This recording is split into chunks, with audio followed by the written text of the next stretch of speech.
Well, now you got into this mess by going down a waterfall. Now, how would you suppose we can get them out of there?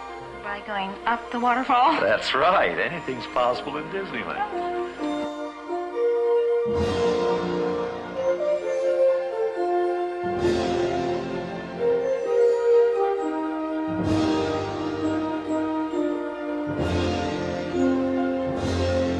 Welcome, friends, and thank you for joining us on episode 26 of Up the Waterfall. Ooh, 26. I'm your host, Zanna Otis, with Scott Otis, Hello. my beloved husband, Aw. an amateur Disney historian. Very amateur. Well, you don't get paid for it, so yeah. Here we take a journey up the waterfall of Disney parks history, facts, and nostalgia with a present-day point of view, I would say. So sit back and relax and remember the magic with us. Aw. Now, let you clue you in as to what this topic is if you haven't figured it out by clicking play or hearing last week's episode where I mentioned that this is what we were going to be talking about. Basically, last week, which was a very special one-off episode, bringing us up to date and back into the swing of things, was episode 25, which made Christian and I think that we should discuss various Disney parks anniversaries, Ooh. which we didn't do. So we're doing it on the 26th episode, which has nothing to do with anything, but, you know. I'll be able to tie in a 26 in there. Oh, I've got okay. one in mind. All right. Anyway, we have in the past discussed various assorted, I think, anniversaries of like festivals and things like that. But just for, you know, setting some guidelines here, this is strictly United States parks anniversaries, unless you were going to talk about Asian stuff. No. I was planning to throw in that Tokyo does some really cool celebrations, but I have nothing prepared for it, so. I have some about that too, but not much. Okay. Well, I'm going to let you my gosh. lead us off because, as you know, if you've been watching or you know me or us, I did not go to Disneyland until 2011, 2012? I don't know. I believe it was 2011. 2011. That's right. For the first, my first expo. Second expo. Second expo, yeah. So yeah, I have no fun Disneyland history with anniversaries or things from the 80s or anything fun like that. So Yeah, and my first trip to Disneyland was in 1974, which was a long time ago. But honestly, I actually don't really remember much about anniversaries at Disneyland until the 30th. Even though I was there for the other ones, but they didn't really celebrate too much. So I guess let's just talk about that a little bit. yeah, go ahead. So, of course, you all may remember the opening of Disneyland, the Dateline Disneyland TV show, which was a huge 90-minute live spectacular that had never been done before on TV. You know, that's not really an anniversary because that's the opening of the place. But it wasn't until a little while later, actually the 4th anniversary of that, which, you know, you'd think, why 4? And actually, the 4th anniversary of Disneyland, they did a live show about that because they had a lot of new stuff that was premiering in the park that year. You may remember such things as the Matterhorn bobsleds, the submarine voyage, and the monorail. They actually did a live TV special on that. And because it was broadcast live, there's actually no known copies of that broadcast. That's crazy. It's considered a lost episode. I don't know if they've ever found it since, but yeah, it's lost. So I've never seen it. But actually, one funny note about that is Disneyland actually accidentally flew the Danish flag on top of the Matterhorn for that special instead of the Swiss flag. Whoops. Yeah. Oops. I guess, you know, times were different those days. But anyway, things didn't really kick off until the 10th anniversary of Disneyland. That's when they did the Big Tencennial. And that's... I was going to interject really please. quick. On Disney Plus, the Disneyland Around the Seasons does have a lot of clips from that parade, I believe, wasn't it? from that? I can't Anniversary? remember what year that was, to be honest. So Let's see if it says on the info. It came out in 67, so okay, I don't know. I it's just very thought, possible. looking at videos, which you can find videos of most of these celebrations on YouTube, and I will link them all in the Yes. blog post that I do because we've been watching them. And That is a treasure trove we'll of talk a more time, about them in a minute. time capsule of some amazing things of the past. Yeah. And I remember, like, on this tencennial one that I'm talking about, I remember a scene with the dancing cake with lots of slices dancing around, and then they kind of make the cake, and then they dance around separately.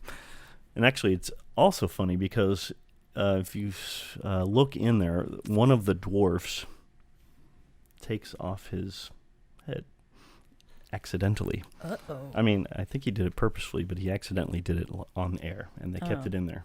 Wow. Oops. So Well, look for that. we'll get to that in the 20th. But anyway, 25th? I don't know. we'll see. Yeah, we'll talk about that. But anyway, but also in that 10 Centennial, that's when Walt Disney, toured the very first ambassador, Julie Ream, around the WED Enterprises. The inspiration for our very title. That's right, which it came from Up the Waterfall. Anyway, he's showing her all of the things that they're going to be premiering in the park in the next couple of years, including Pirates of the Caribbean and the Haunted Mansion, and has John Hench with the Plaza Inn, and all kinds of fun stuff. That's an awesome thing, and if they were to ever include that type of thing on Disney Plus, that would be awesome. I don't see why they can't, because they do. D23 itself does have bits of it. Yeah, I don't know that they have the whole show, but they do have bits of it. Right. On YouTube, like officially from their channel. So YouTube is a great place to find a lot of these, and hopefully eventually they are added to Disney Plus. But anyway, another thing, you say Walt Disney, he was so busy with all of his projects, doing planning for Disney World and all of that he needed someone to talk about all of the stuff that when he couldn't, and that's why they created the ambassador program that year in 1965. Which is still going strong today in the parks. It is. So, and Disney Springs recently. That's right. But anyway, so there are lots of other TV shows, and these are actually the things that I remember growing up, are the TV programs that were that came with all of the anniversaries.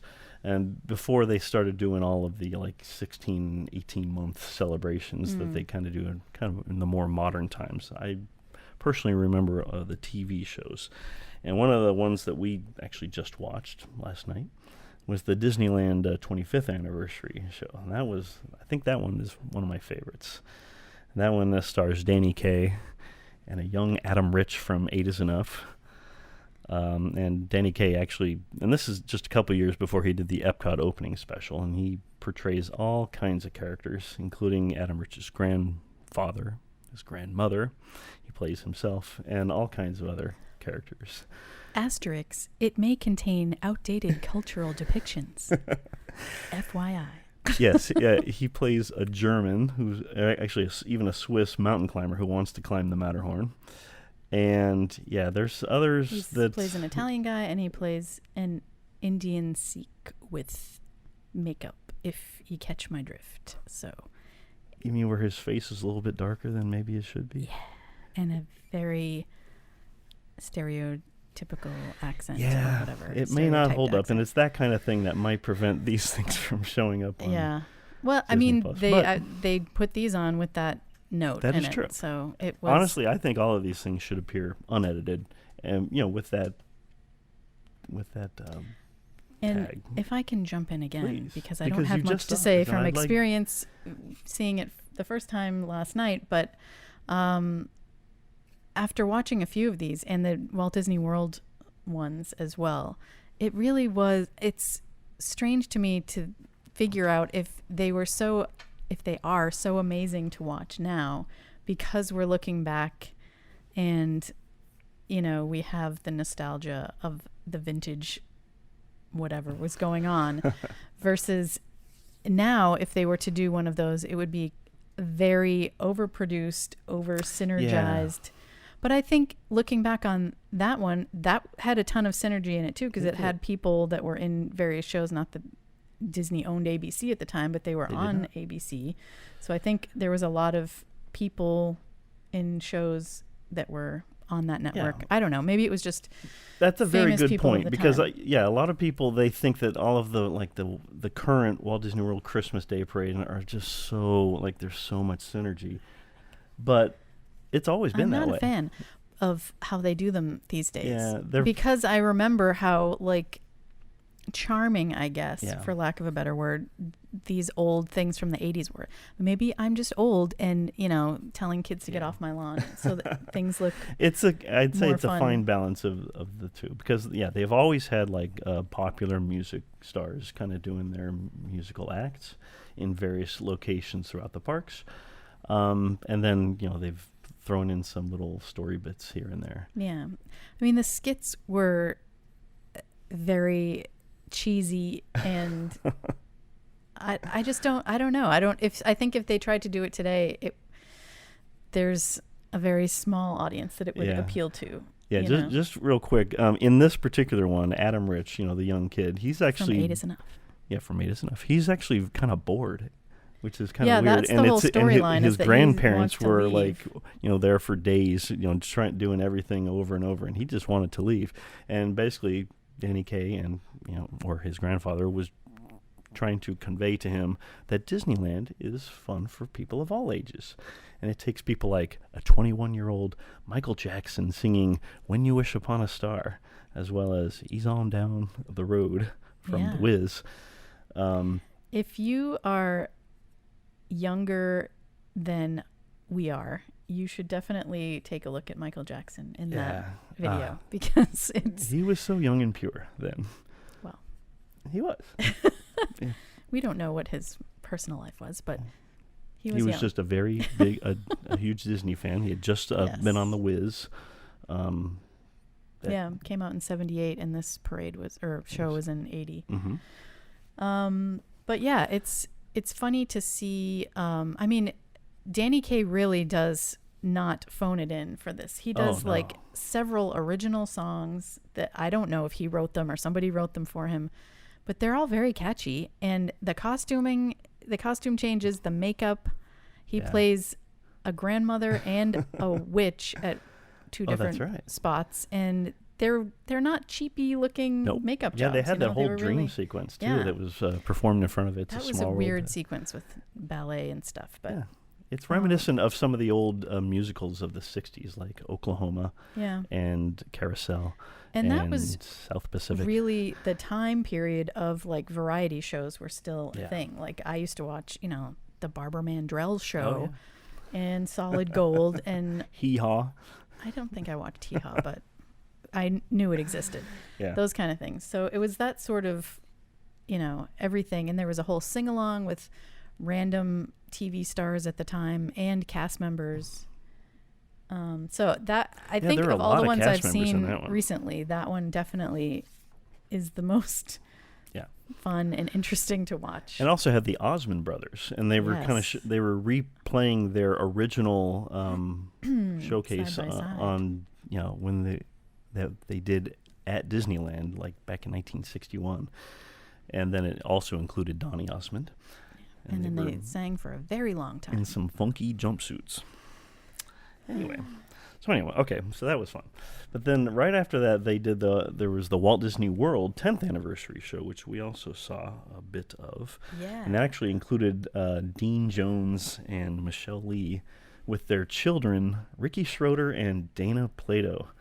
Dana Plato being from Different Strokes. Different Strokes, and Ricky Schroeder from Silver Spoons.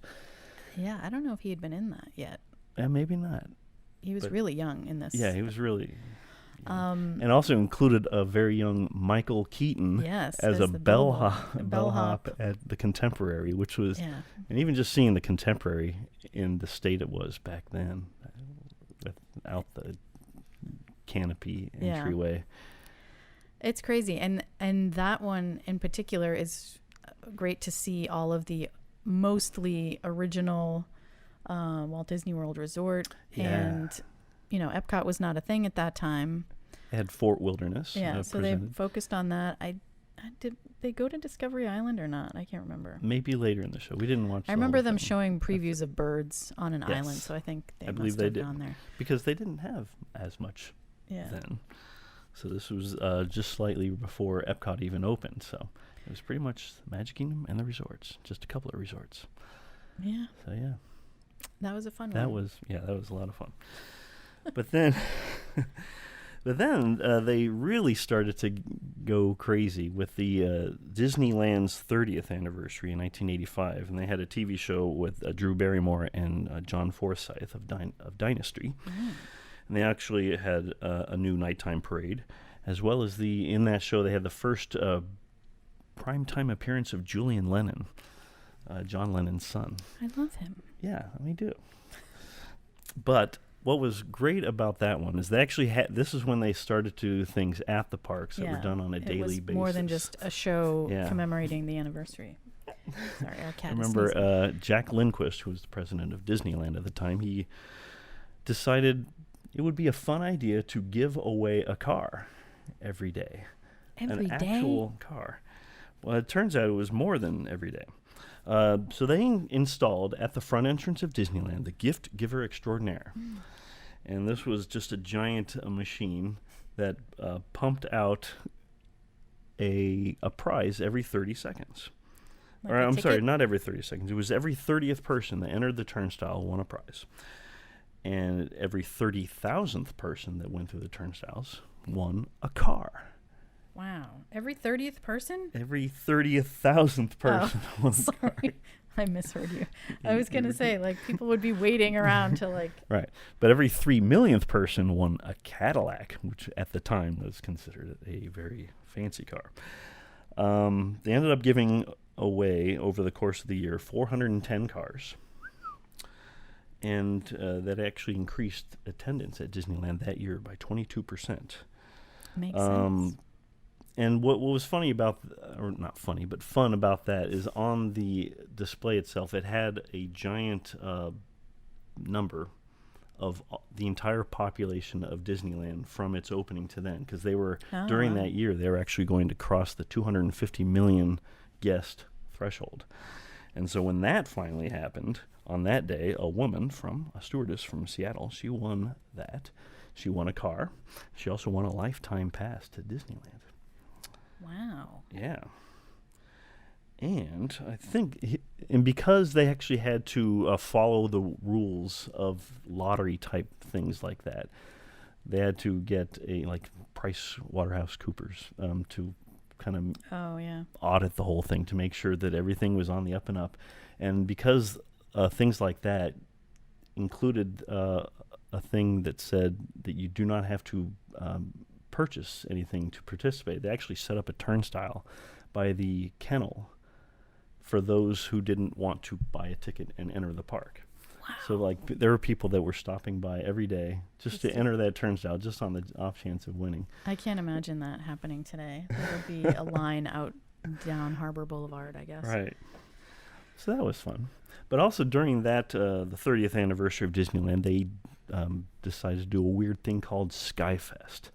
A million balloon, I guess, where they did balloon releases back before they thought about the environmentality of such a thing. They decided to set the Guinness Book of World Records record for a balloon release, and they did 1 million balloons, and they did it on Walt's birthday that year. And I remember seeing a thing on the Disney Channel talking about that, and they showed all these balloons flying up through the air, and quickly, within 24 hours, they were getting phone calls from people where their balloons were landing, nearby, and then as far away as Kansas and things like that. I'm sure a lot of them ended up in the Pacific Ocean. Oops. Sorry, turtles and fish. Yeah. But that was a fun thing, just to kind of get some press. And then, of course, then the Walt Disney World 15th anniversary. I can comment on this one. Yes. I was there. They did a TV show starring B. Arthur and Betty White. Yeah, I from don't Golden remember that. I'm Girls. sure I watched it, but... And it had President Ronald Reagan. Yeah, that was weird. And the Monkees and Air Supply all performed. Oh, I missed Air Supply. I fast-forwarded through that one before. That's okay. But then they also had the TV show. There was another one that showed the history of Walt Disney World, with a sneak peek of upcoming projects like Pleasure Island, Typhoon Lagoon, the Studios Park, Norway at Epcot. And on that one, probably the Mount Fuji in Japan, because I keep watching them and they talk about that in That was everything. a little later. But they might have talked about it because that project's always been on there. Yeah. But anyway, but then they also kind of brought the gift giver extraordinaire concept over to Disney World. Do you want to talk about that one? Here's my ticket that I have. Oh, wait, I don't have. I do have tickets. You have also, tickets. yes. They're in our Disney vault somewhere. But we'll insert a photo. Also insert a photo of me next to the Epcot Center cake. Oh, that's right. Because at the time they had only the two parks, and they had a giant clock, a Mickey Mouse clock at the entrance of both parks. Yeah, to show you that like every 15 seconds, another ticket was given out. Most of the I didn't win anything. I think someone I knew won one of the light up visors. Yeah, so on each ticket they stamped the time, and it was like to the 10th or 100th of a second on there, not just the time, but like point whatever. And so every 15 seconds they were giving away, buttons, and visors, as well as comp tickets to the parks and cars for that one too. Ah, yes.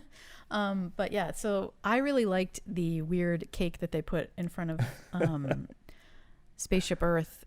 It was, I guess, the end of like where the median little, not planter. Topiary, the planter. Sorry.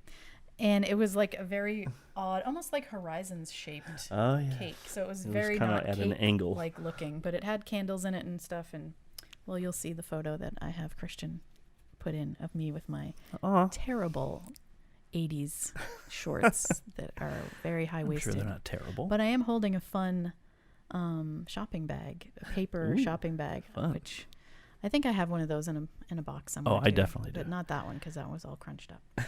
Anyway, I did enjoy that time. It was fun to get a ticket every time. And I think that was really, on this coast, the start of like the anniversaries being an event, not just a one-time thing, not just a show kind of stuff. Yeah, like you were talking about just the, getting your each individual ticket with the timestamp. I actually remember a story about that.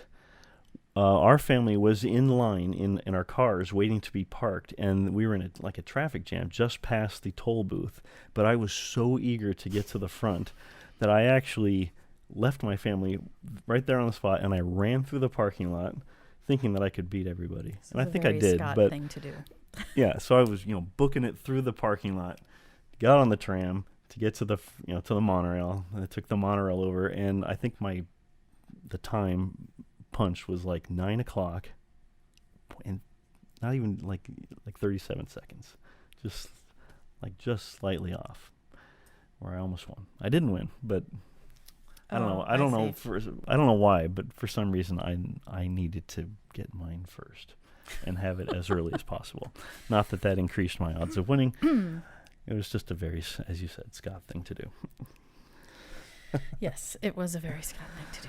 Yes. But yeah, that was a fun, my first experience with that. And I think, like I said, it just made it seem like everyone could experience and take part in the anniversary. Yes. And it became more of, but it was really before it then, now that we have 4 different parks here, it kind of gets, Magic Kingdom still is like the main one to celebrate, but we have like Epcot anniversaries now and Animal Kingdom and I'll get to that. Studios and all that fun stuff, but they're usually lesser. Yeah, it was these ones in the mid 80s and early 90s, and kind of like the mid 90s are the kind of like the big ones before they started getting to those kinds. I will mention the I don't really know much about the Disneyland's 35th anniversary. I know they had a TV show with a cast of Cheers, Muppets, Tony Danza, and then the original hosts of the opening of Disneyland, Ronald Reagan, Art Linkletter, and Bob Cummings. Yes. But then the Walt Disney World had the 20th anniversary, and this was the first time where I was actually physically present full time. You know, this was after I moved here, and they had a fun Was TV that the show with John Lithgow? Possibly. They actually had like 3 different TV shows that year, so I'm pretty sure I did see John Lithgow's They're name. all running together now, but he was doing a whole tour of studios, which was still relatively new. Yes. And it was really fun to see him and see him experiencing that park for the first time. They were just getting ready. They had just announced building Sunset Boulevard and Tower of Terror. You can see some Tower of Terror concept art in that, which does not look anything like the finished product. It was fun to see that. Well, they had all kinds of things planned at that park that never came to be. But one of the TV specials actually had Michael Eisner traveling around the country looking for a host for the Walt Disney World 20th anniversary. And he was basically telling each one of them that you're definitely the most qualified person for it. And included such stars as Steve Martin, Tim Allen, Robin Williams, Whoopi Goldberg, Eddie Murphy. All the big ones. Regis and Kathy Lee. And Billy Joel. Unless I already said that. I didn't. That's right. But anyway, and then they actually had, that was when they introduced a fun television commercial called 20 New Reasons to Visit Walt Disney World This Year. That had a very catchy tune where they were counting from 1 to 20, and with each number they were showing a different thing that was premiering at Disney World or just had premiered at Disney World that year. So that was a lot of fun. But it included also the surprise celebration parade with party groff floats from Disneyland's 35th anniversary that they had brought over, which included Roger Rabbit front and center, wearing his jester hat. Included, I remember, Mickey Mouse holding the big scepter kind of thing. And these were huge floats that when they were filled up were just taller than the buildings on Main Street. They also had Minnie Moo from the farm with the I have the a Mickey weird photo of her somewhere. She was at the farm in, I guess, Mickey's Toontown Fair. It wasn't Mickey's Toontown Fair then. It was just Mickey's. No, Toontown Fair was not Toontown. Toontown that's right. Fair Toontown. Was like the county fair thing. That's right. And they had lots of live animals there, including Minnie Moo, with the perfect shape of Mickey on her side. Rest in pieces. Oh no, just peace.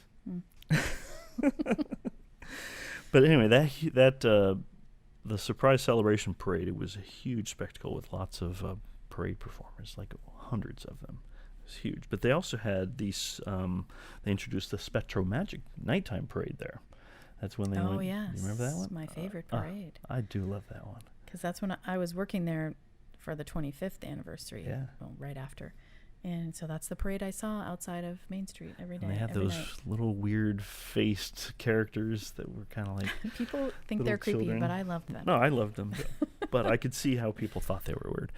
But they also included the Surprise in the Sky show at Epcot. Yes. I never saw that. Now, even this is just maybe 4 years after Skyleidoscope, which premiered also at Epcot. Never saw that with either. Which had ultralights with characters driving the ultralights all around. They had speedboats on the World Showcase Lagoon with kites, similar to what they have in the Epcot Forever show.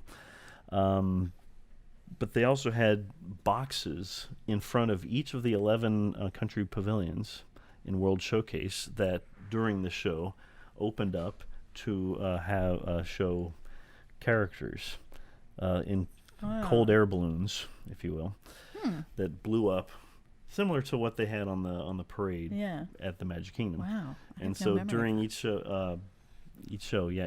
country, and it was actually amazing to see from across the lagoon to see all of the characters blow up and be.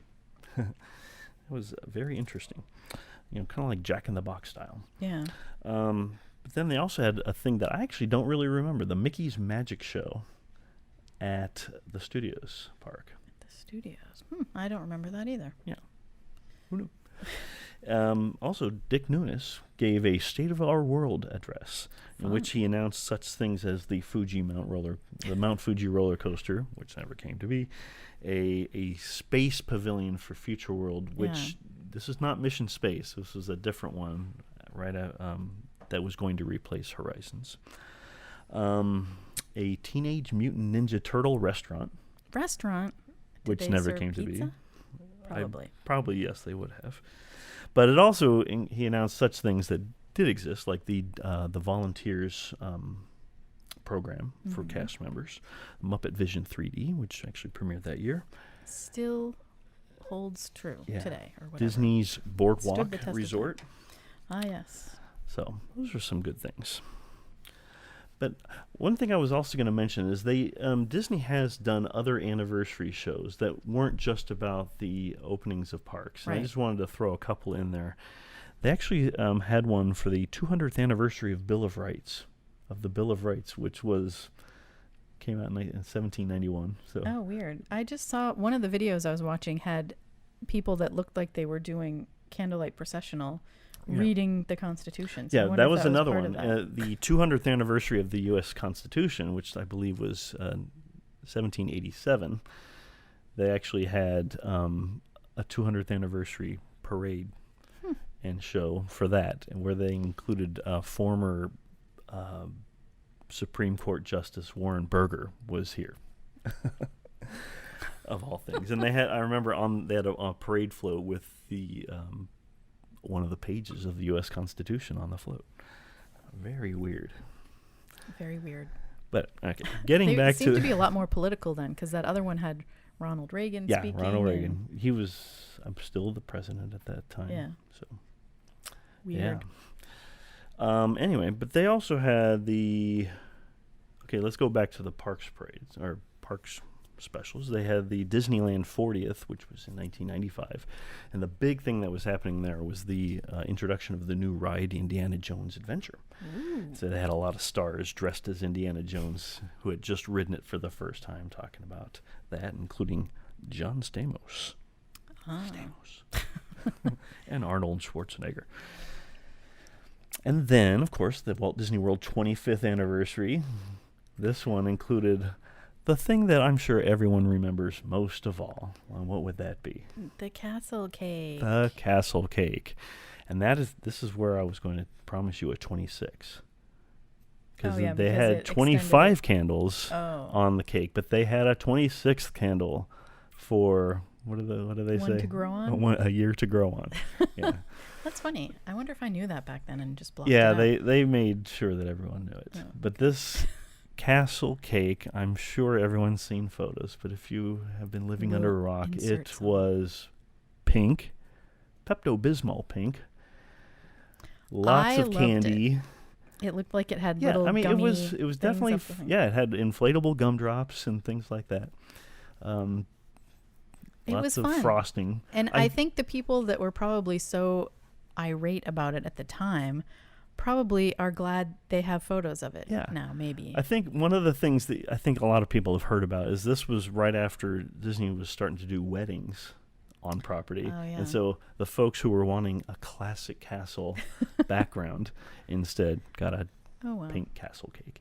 And I think it's just any folks that, missed or really wanted to see the elegant looking Cinderella castle instead saw a castle cake, which, as you said, I think is fun, but for those who were like a once in a lifetime trip wanting to see a classic castle and got that instead. But yeah, I agree. But what else did they have? They did a lot of special promotions and things for this one. Yes, they did. Like I said, I was down there living and I was working there at the time. So we would go in pretty much anytime we were off, not working, my mom and I, and you could get a little pin. Yeah, these were the guest of honor badges. Sticker on the back, so you could stick it on you. And guest of honor, and then you could take little numbers for the year that was your first visit. Mm-hmm. So I always said, 1974 for mine, which I was 6 months old at the time and didn't remember. If Sometimes you were here in 74, it counts. sometimes I did the 83 one, which is the first one I really had memories. And my first visit to Walt Disney World was 1984. But it's interesting because I think, as we had mentioned in our episode where we talked about ourselves, your first year at Disney World was the same as my first year at Disneyland. Yeah. 1974. You were 4 and I was less than 6 months old. They also gave away a lithograph, which was just a poster. I think those I have many of those. I guess they weren't pass holder ones because we were cast members. So I guess just anyone you could go into. Yep. It was where now it's like a store at the exit of the meet and greets next to Tony's Town Square. Yep. But at the time it was like Walt an Disney information. Story then. Oh yeah, that too. But there was like a little desk, and that's where you got the badges. And I think you could sign your name to say that you were there. Absolutely. And then you got a little rolled up tube poster. And between us, I think we probably have 57 of those posters. At least. But yeah, I don't know what else. They came out with a music album that included the Brian McKnight song, Remember the Magic, which I have in our hearts. Only memories of a female singer on that, but I don't know. Not sure why. I'm sure I heard it at the time. But it included all kinds of fun tracks. As I was just mentioning, one of our favorites is Tim Curry, who did the Ballad of Davy Crockett. That was kind of a fun one. But then they also had, I remember Hillary Rodham Clinton was the first lady at the time.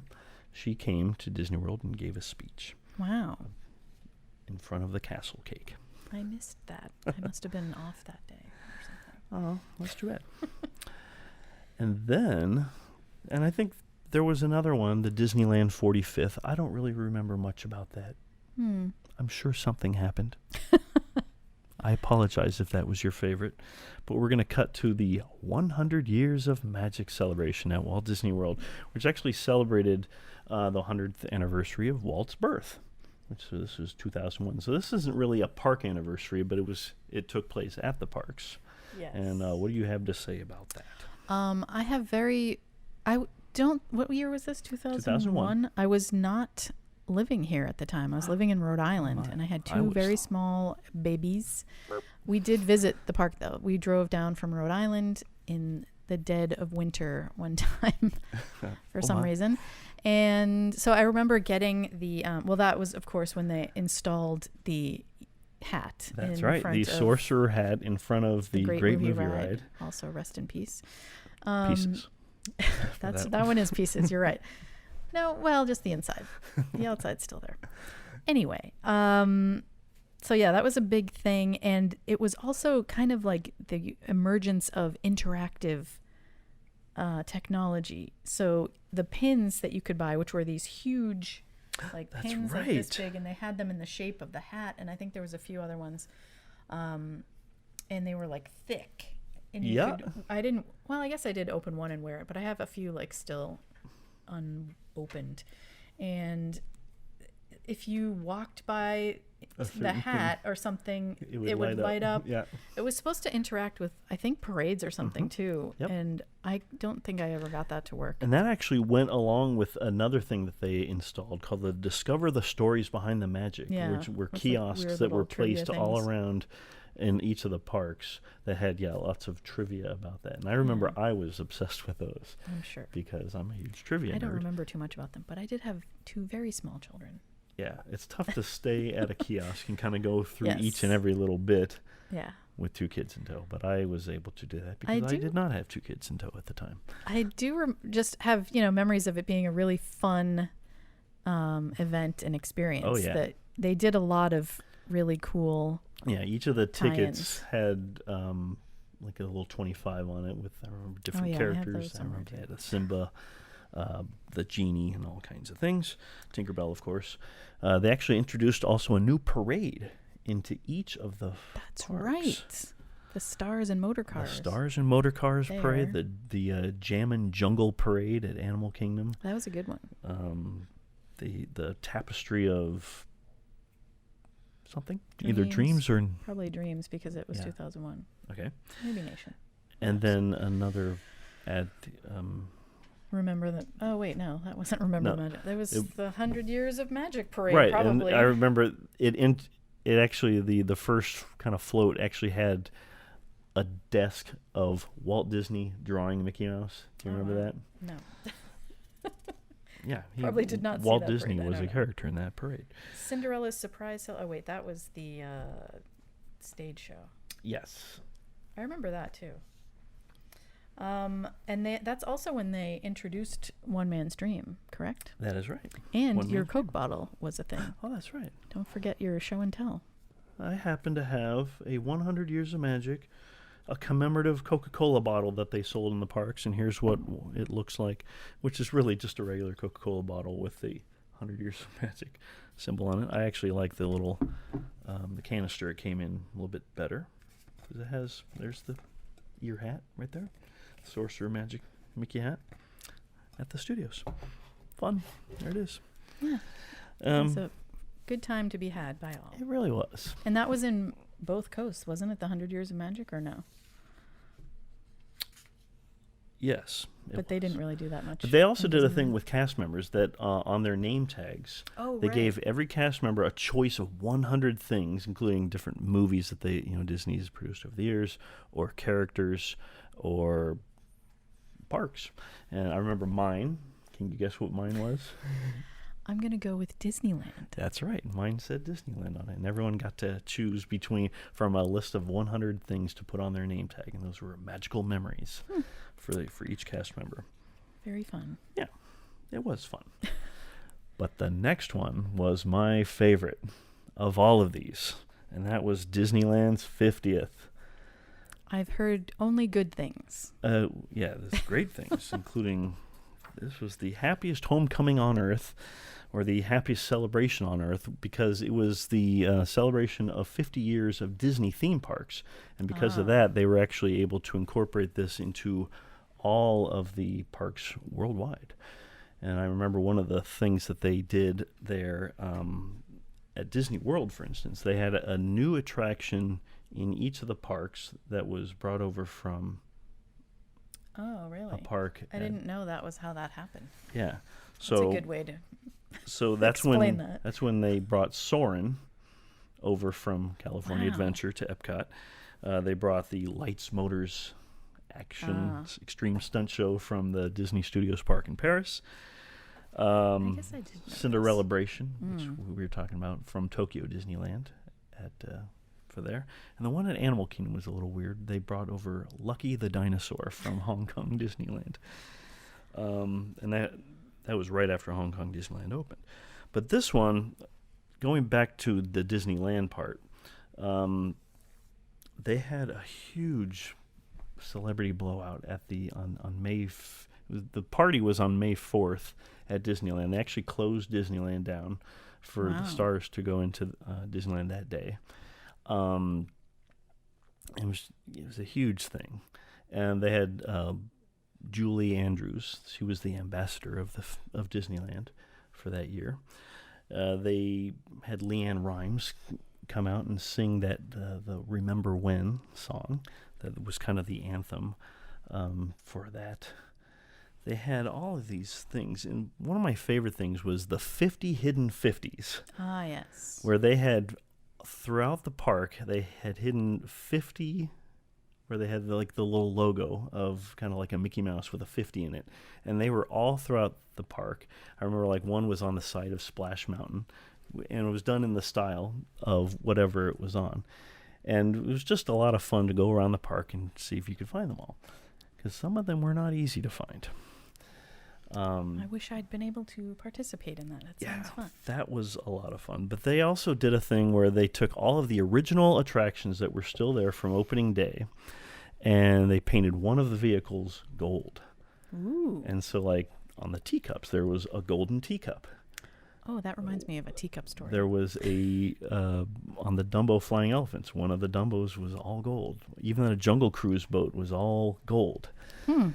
That's crazy. For every opening day attraction that was still there, they had one of those, a golden vehicle. I was still so, not paying attention to anything Disneyland at that point in time. However, I did. A friend of mine who lived in California had gotten a plate from, I don't know if she got it on eBay or just like found it in a thrift store or something. But when I saw it, I was like, I must have all of these and complete this set, even though I've never been to Disneyland. Is that what this is? That's what this is. And for those of you who are not watching, you should check us out on YouTube to watch this. Yeah, and I'll take a photo of all of these and post it, but we're just going to show you one because we don't want to take 20 minutes to there are actually 6 plates in this set.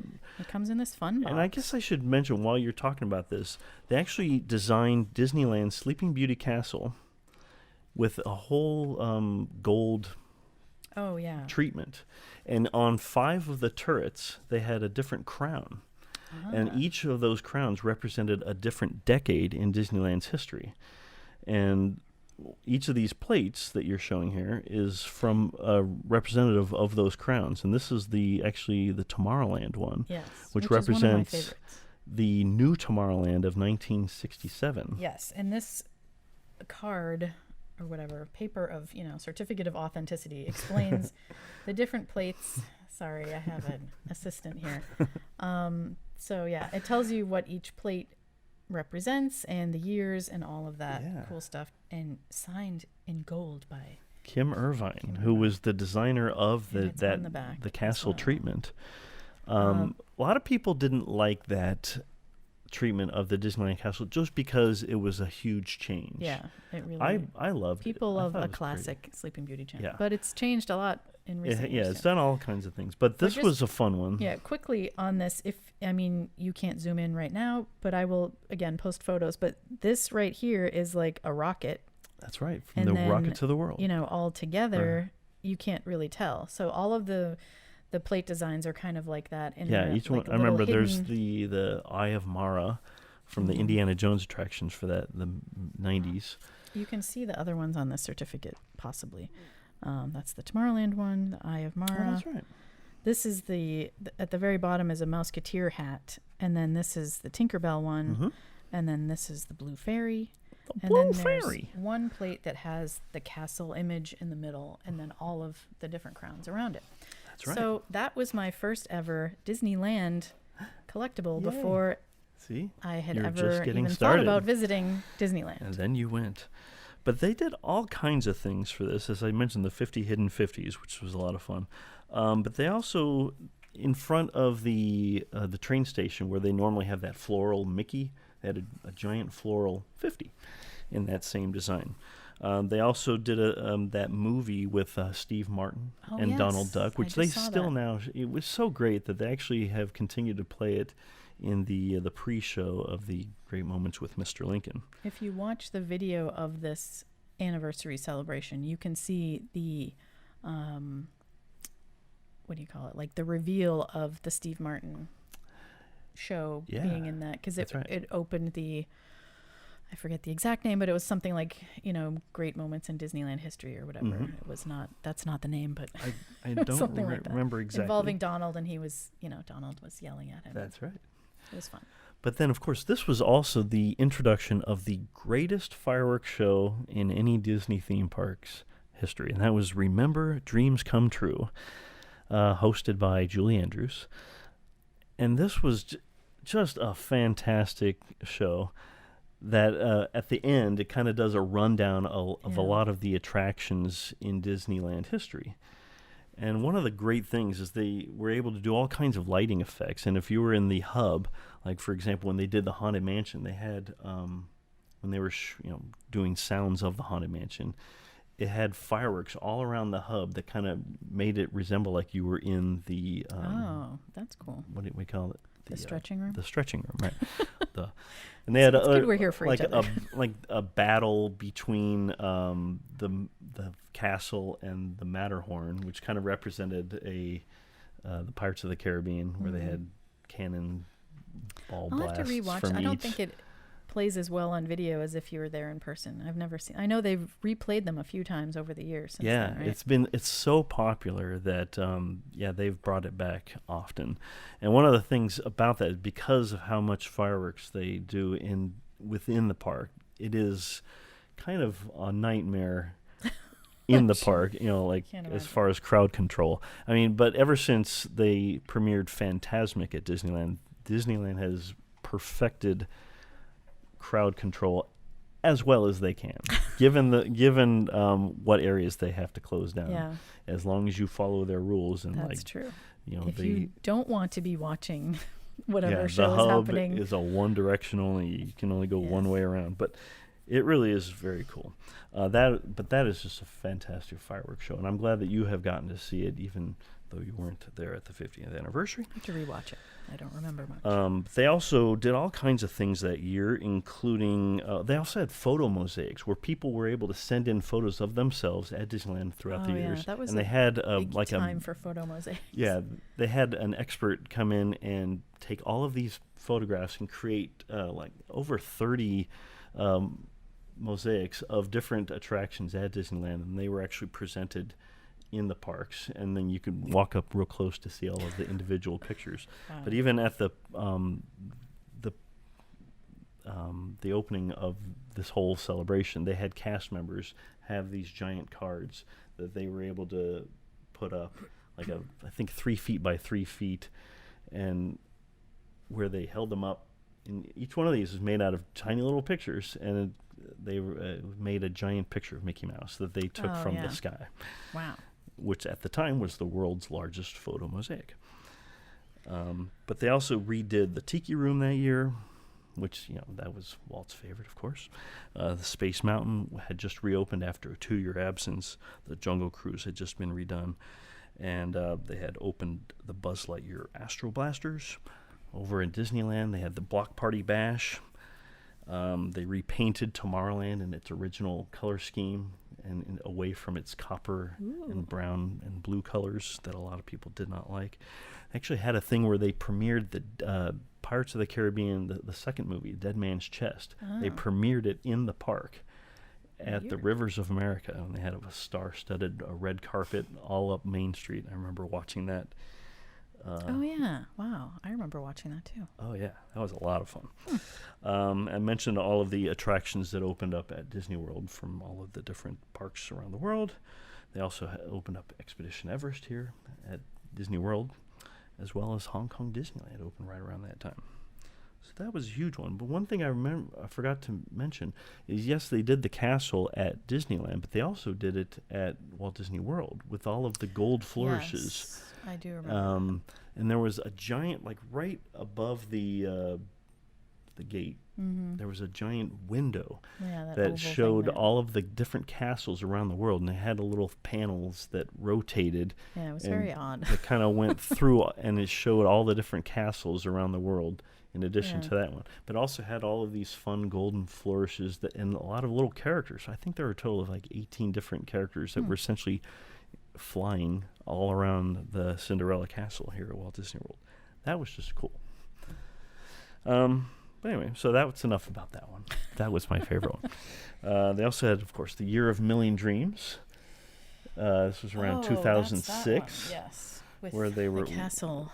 Not only, they were essentially had gift givers that were kind of roaming the parks. Magic makers or something? Magic makers that essentially had, they were given instructions to do very random acts where they were giving away gifts, just like the third person to drink out of this drinking fountain after 8 o'clock p.m. or something like that.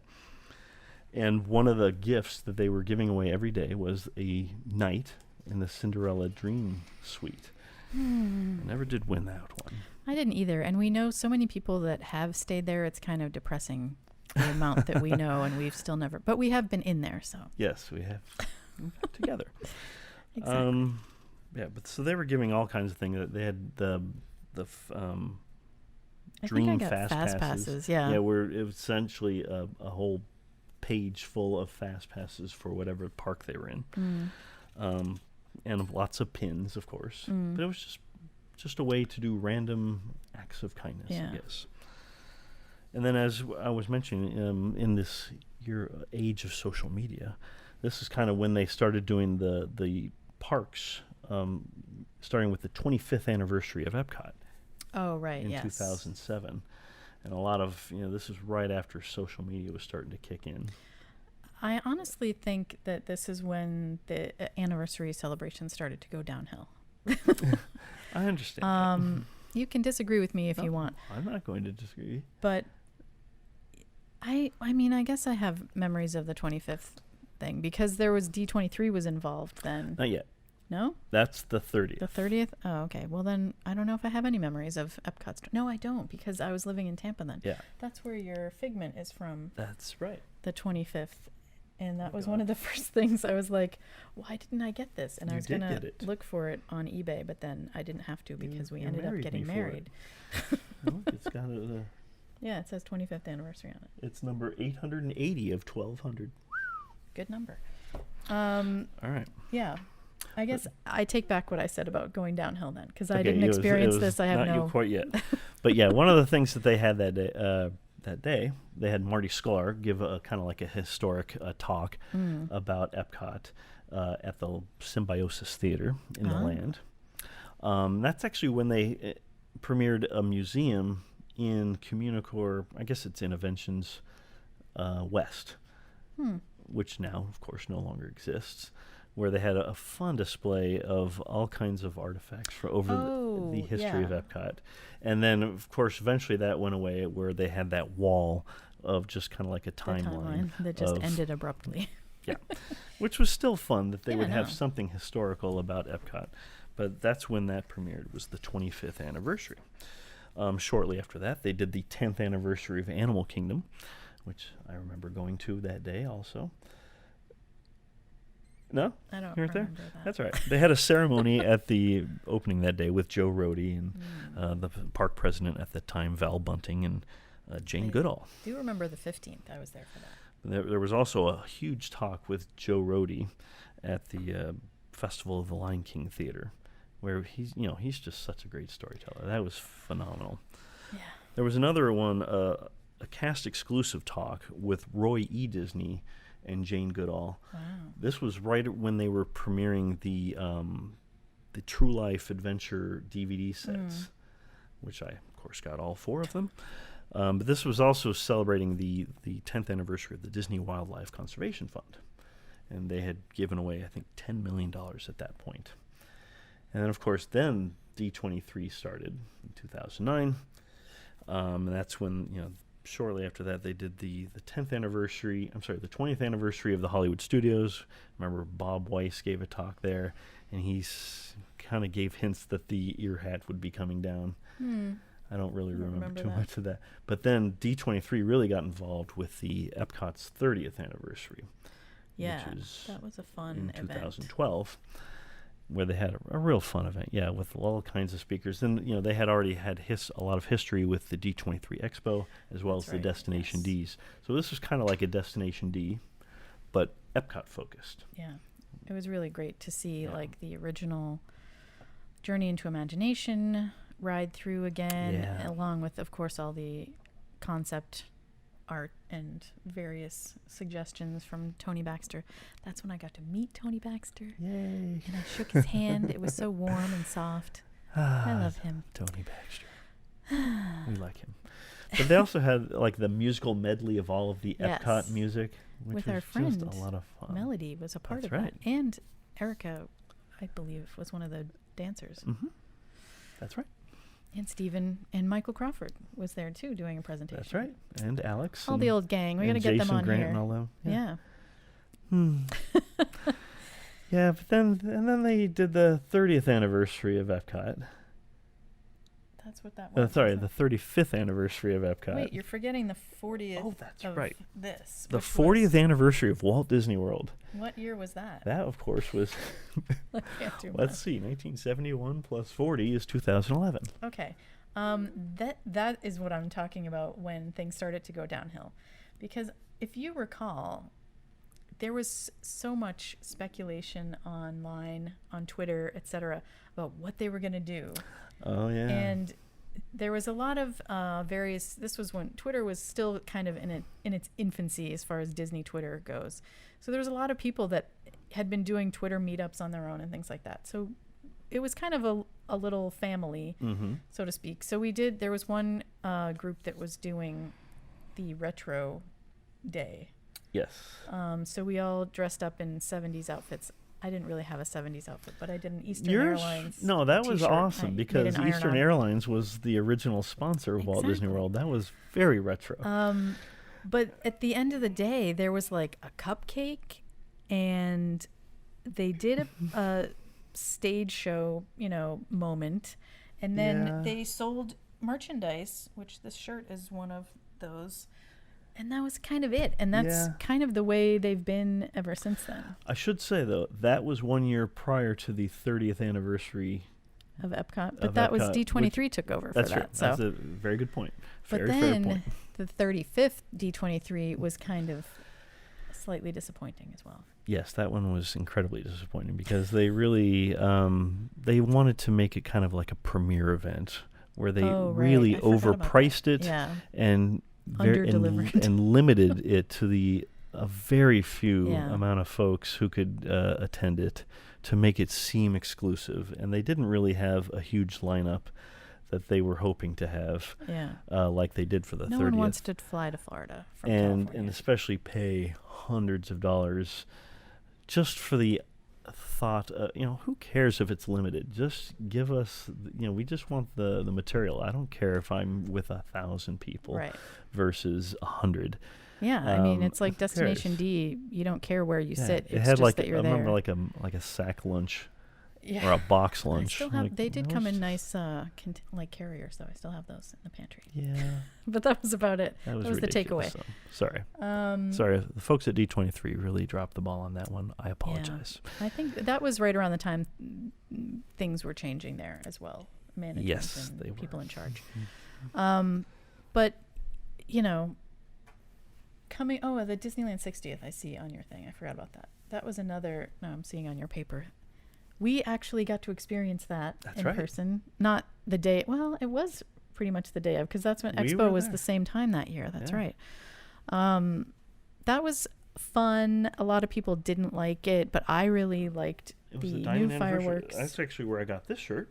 I think I made you get that shirt. Yeah. You never wear it, but... But that's okay. I do remember I was in the queue for Peter Pan's flight when I did a Snapchat where I installed 60 diamonds. I do remember that. That was on a picture of the castle. Back in the days of your handcrafted Snapchats. But it was I liked the fact that there was all these new things that were happening. And I think that's what, in my opinion, Disney does best. Yes. But Walt Disney World and Disneyland, to an extent, in recent years, the past 5 years or so, have been so in flux. And there's so many new things coming that it's kind of hard, I think, to have the kind of celebrations that they used to have. Mm-hmm. I don't know what's in store for us on the 50th, especially that's the thing, is there's a huge number coming up, and that is Walt Disney World's 50th. As I mentioned, Disneyland's 50th, that was my favorite of all of these, where they had all kinds of fun things. So there's definitely an opportunity, because it's not just the Magic Kingdom's 50th anniversary. Right. It's all of Walt Disney World's 50th anniversary. Yeah. They've had so much time to think about what to do. Maybe this is when we'll get our new nighttime parade. They're saving it for that. Yeah. We just got a new fireworks show. There's already a new Epcot fireworks show. I don't know what else they could... because they have so many things that they've already announced and that are on the horizon. That's the thing, is D23 really has changed they can't really... the announcement schedule. They can't just take that stuff and cherry pick each one of these and say, okay, that's actually part of our 50th anniversary celebration. I mean, they could, but it's... so I'm not really expecting much. Yeah. Which is sad. I mean, it's further commentary of, what we say a lot on here is just how much things have changed in recent times, and the focus of the parks, the focus of marketing kind of things that I don't know that a celebration, and I think more people are looking for new pins, new merchandise, new Funko Pops. Cupcakes. Like that is what people want, or is it what they want because that's what they give them? It's always a very chicken good point. Versus the egg scenario. So it'll be interesting to see if you were listening or watching. Let us know what you think the 50th is going to hold. or what your favorite Do you anniversary have celebrations any were. great memories of any of these Yeah. anniversary celebrations that we've been talking about? Let us know if you've been there. Because as I mentioned, like I went goo crazy for that 50th anniversary one at Disneyland. I just could not get enough of that. I took probably 50 photographs of each of the 50 50s because Where I was are that those much into it. photographs? I'll never tell. So yeah, I mean, this was But a hard topic, I think, to squish into. I'm sure it's over an hour at this point. it is, yes. But there have been. It's fun to look back at the history of how Disney used to celebrate things, how Disney used to chronicle things. So I think it was a fun look back and a question as to what the future will hold. Yeah. So if anything, I think it's great that we have a lot of the material from the old ones. As you mentioned, you will post a link to all Yeah. of those YouTube videos I will. of those Which I just don't. They're just classic random TV accounts, so. celebrations. Yeah, Well, I think a lot of them are on Progress City USA. some at least. So, but definitely check back on those because that's, as I mentioned, is a good time capsule of the parks of the past. And then, of course, Oh, one final thing. please. It's interesting to see they usually show a parade in all of these shows. It's interesting to see in the Disneyland one, which I had never heard before. I forget what year it was now, but the song that they use is very reminiscent Yes. of then Festival of Fantasy and the Forever 60th anniversary Disneyland fireworks. yes, they And definitely I'm like, wow, they really they reuse recycle, stuff. reuse, and recycle. parade floats yes. too. You can see Yeah. from the 10th Walt Disney World was gonna say- anniversary, that original mirrored castle float that's still in use. Well, I guess maybe, yeah, they use it at Christmas I time. remember especially with Remember the Magic, the 25th anniversary. That one was a big spectacle. Yeah, but that one, like, you kept reusing And my it. teacup story. Remember I said I had a teacup story? Please. One of the Disneyland parades had, I don't know if it was the 50th or not, but they had Tweedledee and Tweedledum in teacups, and they were basically holding on to them but walking the teacups. I now remember that. One yes. of those teacups is the one that's in the D Style store at Disney Springs Ooh, West Side. something to check out. And you can tell because whenever I go in there, I'm like, why is there this dumb like bar in the teacup? Like just to hold on and take a photo? Like that doesn't make sense because that's not how you ride the teacup. That's why. That's what it's from, is that. So I don't know if it's the same one from the parade, but it's a different color. That's funny. If you know Stephen Vagnini, please comment and let Yes, us know. please. But anyway, thank you as always for listening. Let us know your thoughts on various anniversaries past, what you think the future's anniversaries will be, what you'd like to see. Yes. What you don't want to see. Yeah. And if you enjoyed this podcast, please give us a rating on Apple or Google, wherever you listen to podcasts. We'd love to get your comments and questions. Give us a anything. thumbs up on YouTube, subscribe, and comment there or on the blog post or on Facebook. You can find us anywhere. We'd love to hear from you. That's right. And hear your thoughts. And So. as always, thank you for joining us. Up the waterfall. What he said. Bye now.